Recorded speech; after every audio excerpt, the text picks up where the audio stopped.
अब वो बैठ क्यों नहीं रहे थे? इसलिए कि हम एक बार देख लें कि वो आ गए हैं। अच्छा, मुझे पता ही नहीं, मैं लगभग 3-4 मिनट गाता रहा। जब आंख खोला तो बुके लेके इसे खड़े हैं। हम कहे प्रभु बैठ जाइए, तब जाके बैठे वो।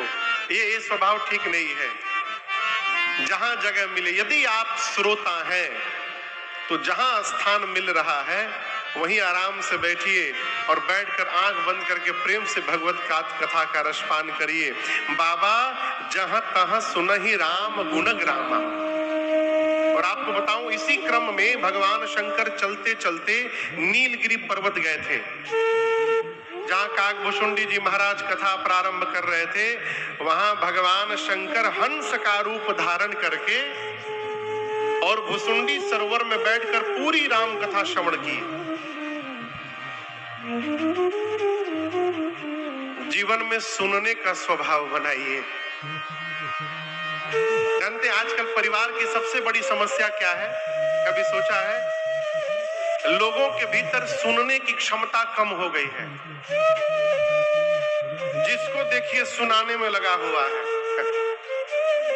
और सुनाने के बाद ये भी कहता है हमारी तो कोई सुनता ही नहीं है। सुनने का स्वभाव बनिए। जब तक हम श्रोता नहीं बन पाएंगे तब तक वक्ता का लक्षण जीवन में आने वाला नहीं। वार्य है। बाबा सुनते हैं, कहीं मुनि लोग मिल जाते हैं तो उनको उपदेश करते हैं ज्ञान का, कहीं भगत मिल जाते हैं तो राम कथा उनको सुनाते। कथहु राम गुण करहि बखाना, ये बाबा का क्रम बन गया और ये चलता रहा। कई काल बीत गए। भगवान शंकर के इसी नेम प्रेम का दर्शन करके गोस्वामी जी कहते हैं, ए जिने हम और आप इतने भाग्यशाली हैं कि हमारा जन्म कलिकाल में हुआ है, कलयुग में। आपसे कहें इस कलयुग में जन्म लेने के लिए देवता तरसते हैं। वो शरीर हमको आपको प्राप्त हुआ है। दुर्भाग्य क्या है? जो मिला है हम उसको अच्छाई देख नहीं पा रहे हैं, और जो मिल नहीं सकता उसकी अच्छाई की चर्चा कर रहे दिन रात। कलयुग जैसा दूसरा कोई युग नहीं। केवल भगवत नाम के उच्चारण से, कहो केवल और केवल भगवत नाम के उच्चारण से हमको और आपको इस शरीर में भगवत प्राप्ति संभव है, इसमें कोई संशय नहीं है। उपाय क्या करें महाराज? घर में कुछ भी हो भगवत नाम का कीर्तन कराइए।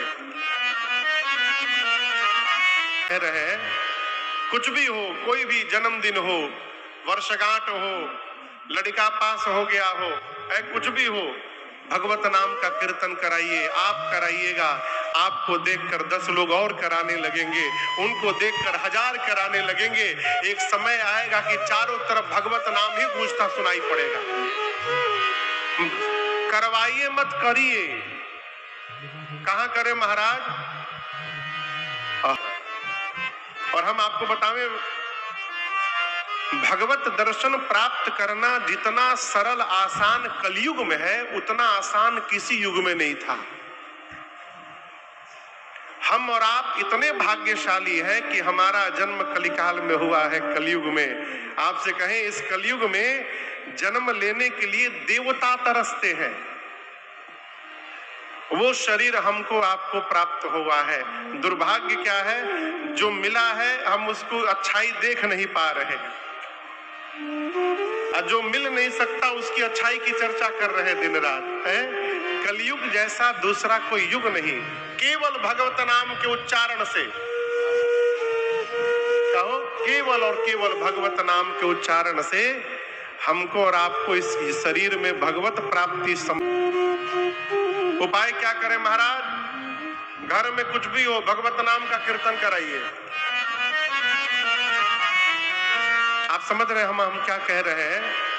कुछ भी हो, कोई भी जन्मदिन हो, वर्षगांठ हो, लड़का पास हो गया हो, कुछ भी हो, भगवत नाम का कीर्तन कराइए, आप कराइएगा, आपको देखकर 10 लोग और कराने लगेंगे, उनको देखकर 1000 कराने लगेंगे। एक समय आएगा कि चारों तरफ भगवत नाम ही गूंजता सुनाई पड़ेगा। करवाइए मत करिए। कहां करे महाराज?